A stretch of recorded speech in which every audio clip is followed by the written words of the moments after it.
The day for fiction is over. Okay? This has busted them. Kersey Graves.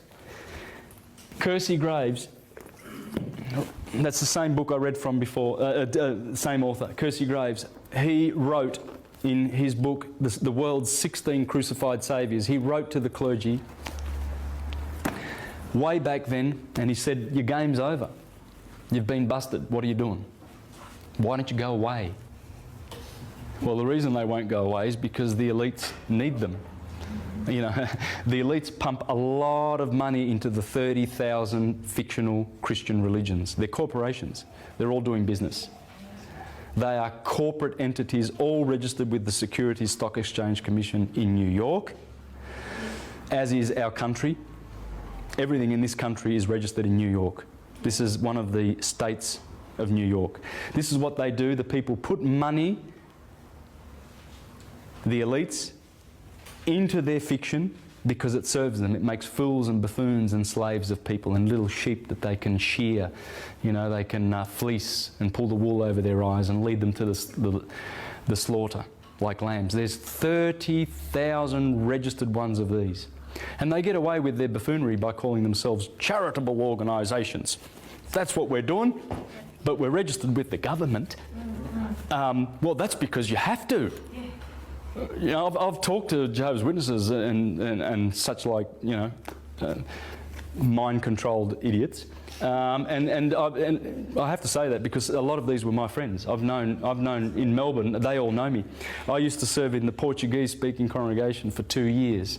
Served in an Italian-speaking congregation for 4 years. I've served as a regular pioneer and a ministerial servant. I mean, they all knew me.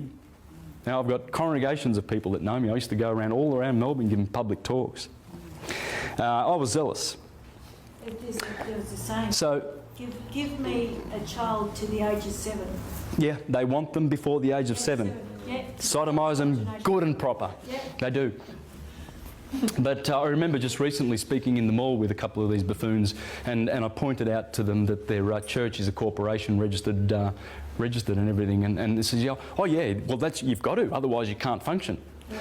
Go and talk to some of these Quakers and some of these real, true spiritual religions that are unregistered, and they're looking after their flock all right. You don't have to be registered. Registering, it means the government then tells you what to do. When you get a gun licence, when you get any kind of licence or registration, you're begging to the let's see. Would that be the word king? I don't know, I can't see. Registration. Yeah, so we have to be registered in order, as a corporation, in order to function. In order to steal your frickin' money. That's what it's for. I mean, you look at the Watchtower and Tract Society headquarters, right? Have a look at the mega properties that they've got. They're worth billions. They own a corporation called Randcam Corporation. They own 51% shares in it, and that corporation makes military machines. Yeah. That's the Jehovah's Witnesses that come knocking on your door. Hello, we'd like to talk about Jehovah to you and see if you can be brainwashed and mind-controlled like me. That's the time to send them a running. Randcam Corporation. Have a look at silentlambs.org.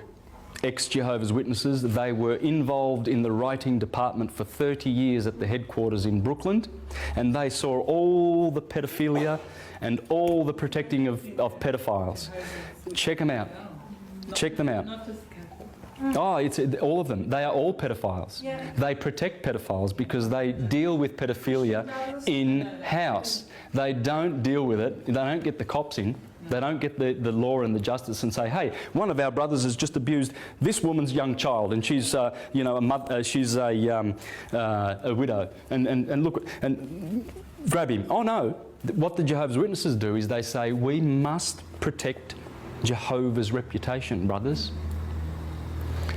These big old Jehovah's going, don't you dob that pedophile in, because my reputation's all on the line here. You know, it's putrid, and their fiction is up. It's over. It's all over.